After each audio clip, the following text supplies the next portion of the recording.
Buenas noches, bienvenidos a Signo Pesos, la economía al alcance de su pantalla. Estos son los temas claves para hoy.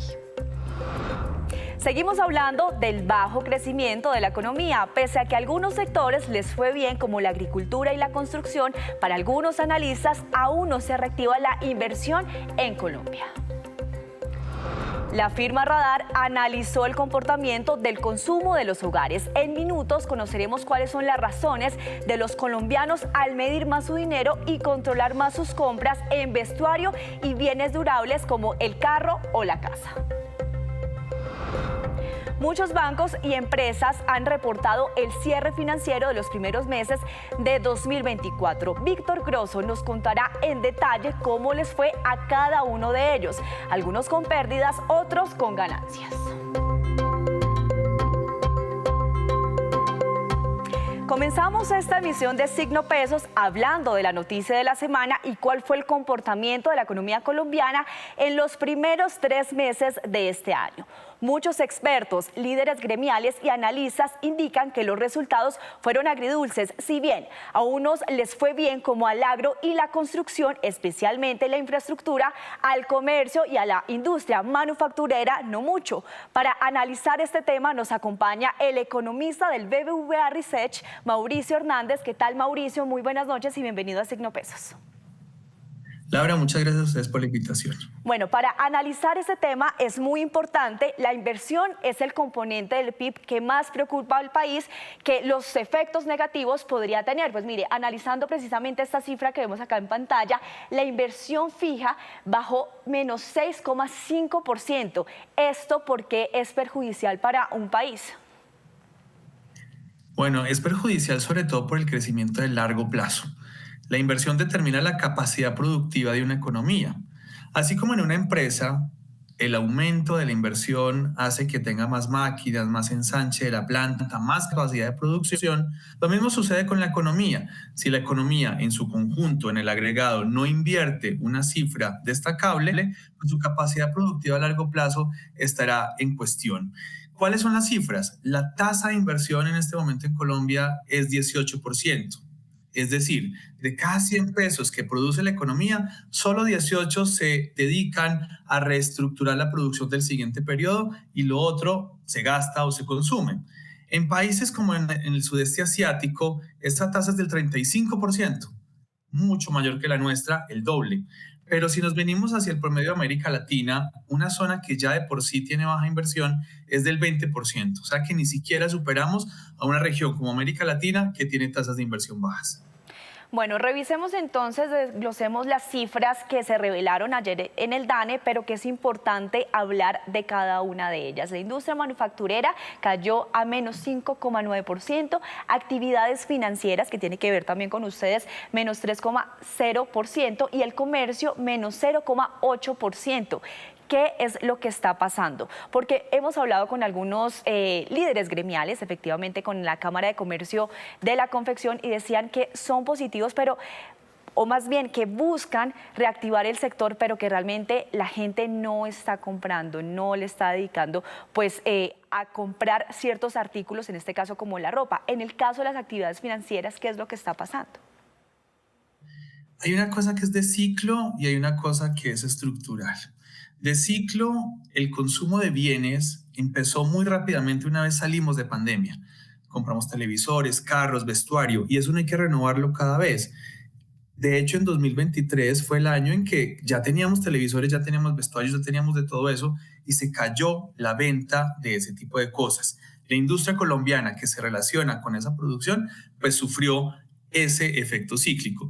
Pero hay un efecto más estructural y es que la construcción se relaciona con más de la mitad de los sectores industriales, vidrio, cemento, hierro, todo lo que usted se imagina desde madera hasta las bases para construir proviene de algún producto industrial y buena parte se produce en Colombia. La caída del sector de la construcción, vivienda y no residencial como oficinas y locales comerciales ha implicado una menor demanda de insumos al sector industrial. Y en el caso del sector financiero, pues hemos venido viendo que la menor actividad económica ha implicado menor demanda por crédito desde los empresarios y desde los hogares. Veníamos de un boom de crédito, en 2022-2023 hubo un auge de crédito, un crédito que venía bien y se ha venido corrigiendo, y eso ha hecho que el sector financiero disminuya bastante su rentabilidad y por lo tanto también su participación en el PIB. Mira, hay que decirlo de manera muy clara, la pelea ha existido con las tasas de interés, que igual vienen con una reducción importante, pero entonces lo que usted nos acaba de decir, efectivamente la gente sí le está creyendo al crédito. La gente está demandando menos crédito que antes. Todavía no hay un entorno de confianza, y lo miden así las encuestas de Fedesarrollo, que mide cada mes cómo es la actitud de los colombianos frente a la economía, tanto de empresarios y tanto de hogares, y esa actitud todavía no es de aumentar el gasto. Hay un tema de confianza que hay que ir sanando a medida que avanza la economía, pero las tasas de interés sí han sido una de las causas para que la economía esté en una etapa a la baja, pero era buscada. Hay un símil bastante particular, y es que si usted va a correr una maratón, que son 42 kilómetros, usted no puede empezar a correr a 18 kilómetros por hora, porque si acaso llegará a la mitad de la maratón. Lo que buscaba el Banco de la República subiendo las tasas de interés era que el crecimiento se corriera a 10 kilómetros por hora y termináramos la maratón. Lo que sucedió fue que ese corredor bajó a 10 kilómetros por hora, pero encontró baches y encontró otras cosas que le redujo aún más la velocidad. Esos baches que redujeron aún más la velocidad de la actividad económica puede llamarse confianza, puede llamarse también devaluación excesiva que hubo el año pasado, y otros factores que no han dejado que la recuperación económica se dé. La tasa de interés es una causa, pero no es la única para la desaceleración que estamos teniendo. Exacto. Vamos a revisar ahora los sectores que están en verde, que es la Administración Pública y Defensa, Agricultura y Servicios Públicos. Aquí no aparecen, pues, precisamente uno de los temas que se analizaron y que tiene que ver con la construcción, y como arrancamos este programa, que tiene que ver con la infraestructura. Es importante que también se reactive este sector. ¿Cuál es el comportamiento? ¿Qué es lo que está pasando? Porque versus la construcción de la vivienda sí viene en caída. Lo que viene subiendo es la infraestructura. ¿Qué hacer? Sí, en el tema de la vivienda hay también una explicación estructural, y es el bajo ahorro de los colombianos. Casi siempre buscamos las causas en la tasa de interés, que es causa. La alta tasa de interés disminuye la compra de vivienda. También en algún retraso que tuvieron los subsidios de vivienda de Mi Casa Ya una vez se instaló el nuevo gobierno. Eso también quizás en el corto plazo actuó en contra de las compras de vivienda, pero poco se habla del ahorro. Y es que hace un momento decía que cuando salíamos de pandemia salimos a gastar. Pues la otra cara de la moneda es que salimos a ahorrar nada, a ahorrar muy poco. Por ponerlo en cifras, antes de pandemia, en 2019, los hogares colombianos ahorraban como un todo más de 65 billones de pesos. En junio de 2022 llegamos a ahorrar apenas 12 billones de pesos, de 65 a 12. Si no hay ahorro, ¿con qué vamos a pagar la cuota inicial? La buena noticia es que el ahorro de los hogares viene recuperándose, y al cierre del año pasado, que lastimosamente es el último dato que se tiene, ya venía recuperándose bien y ya estaba alcanzando otra vez los 60 billones de pesos en ahorro. Por lo tanto, en términos de expectativa, uno cree que la bajada de tasas de interés y el mayor ahorro que tienen los hogares debería incentivar las ventas de vivienda este mes, pero todavía no la construcción, porque aquí hay un esquema de preventas en Colombia. Por lo tanto, primero se activan las ventas y después la construcción. Las ventas que tendremos este año 2024, las construcciones que tendremos este año 2024 son las ventas que ya se hicieron en 2023, que sabemos que fueron bastante bajas. Por lo tanto, es difícil que el sector de la vivienda se recupere este año, y probablemente tardará hasta el año entrante en recuperarse con las ventas que se recuperarán este año. En infraestructura sí hay buenas noticias. Llevábamos 5 trimestres consecutivos cayendo. El último del 2022 y los 4 de 2023 había caído ese sector. En el primer trimestre de 2024 volvimos a un crecimiento del 7,5%, y se destacan carreteras, puertos, casi todos los rubros de ese sector de infraestructura. Hay que seguir diciéndole a los alcaldes, a los gobernadores y al gobierno nacional que ese es un sector clave para la reactivación económica. Tenemos que seguir en estos mismos niveles positivos de infraestructura que ya se vieron en el primer trimestre.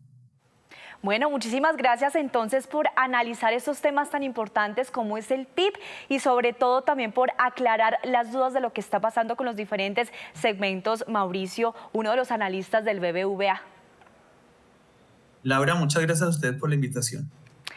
Listo, muchísimas gracias. Hacemos una breve pausa, pero cuando regresemos, espere cuáles son las razones, según la firma Radar, del por qué los colombianos no están gastando su dinero en vestuario y bienes durables como el carro o la casa. Ya nos vemos.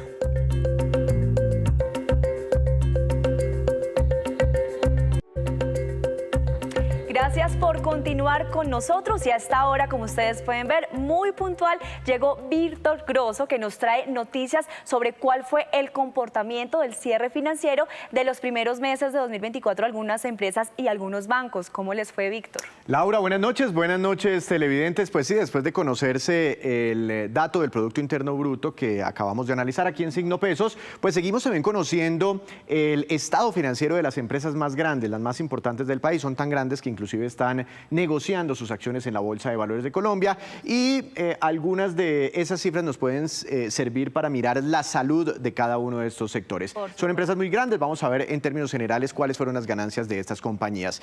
Por ejemplo, el Grupo Argos, esta es una compañía, es una de las holdings más importantes del grupo empresarial antioqueño. Su ganancia en el primer trimestre de este año fue de 6,5 billones de pesos. Esto es muchísima plata para una compañía como el Grupo Argos y aquí vemos una variación, un crecimiento en esta utilidad de 1042% frente al primer trimestre del año pasado. Y ustedes dirán, wow, espectacular, una empresa que crece sus ganancias más de 1000% es porque las cosas deben ir andando sobre ruedas y mejor que nunca.